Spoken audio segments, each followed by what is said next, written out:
ക്രിസ്തുവിൽ സ്നേഹം നിറഞ്ഞവരെ, പലപ്പോഴും പലരും ജീവിതത്തിൽ ഉയർച്ച നേടാനും സാമ്പത്തിക ലാഭം ഉണ്ടാക്കുവാനും ഒക്കെയായിട്ട് പലപ്പോഴും പല തെറ്റായ മാർഗങ്ങൾ ഉപയോഗിക്കാറുണ്ട്.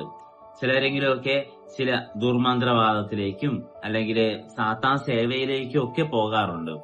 അപ്പോ കർത്താവ് ഇന്നത്തെ സുവിശേഷത്തിൽ പറയുന്ന ഒരു കാര്യം, എന്നോടുകൂടെ അല്ലാത്തവൻ എനിക്കെതിരാണ്, എന്നോടുകൂടെ ശേഖരിക്കാത്തവൻ ചിതറിച്ച് കളയുന്നു എന്നുള്ളതാണ്. അപ്പോ ദൈവത്തോട് ചേർന്ന് നിന്നുകൊണ്ട് വളരുവാനായിട്ട് നമുക്ക് സാധിക്കണം. ഒരു മുന്തിരി ശാഖ അത് തായ്തടിയോട് ചേർന്ന് നിൽക്കുമ്പോൾ ഏറെ ഫലം പുറപ്പെടുവിക്കുന്ന പോലെ നാം ആകുന്ന മുന്തിരി ശാഖ നാം ദൈവത്തോട് ചേർത്ത് നിർത്തി ഒരുപാട് ഫലം പുറപ്പെടുവിക്കാൻ സാധിക്കട്ടെ.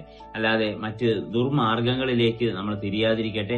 അങ്ങനെ തിരിഞ്ഞിട്ടുള്ളവരാരും തന്നെ ജീവിതത്തിൽ രക്ഷപ്പെട്ടിട്ടില്ല.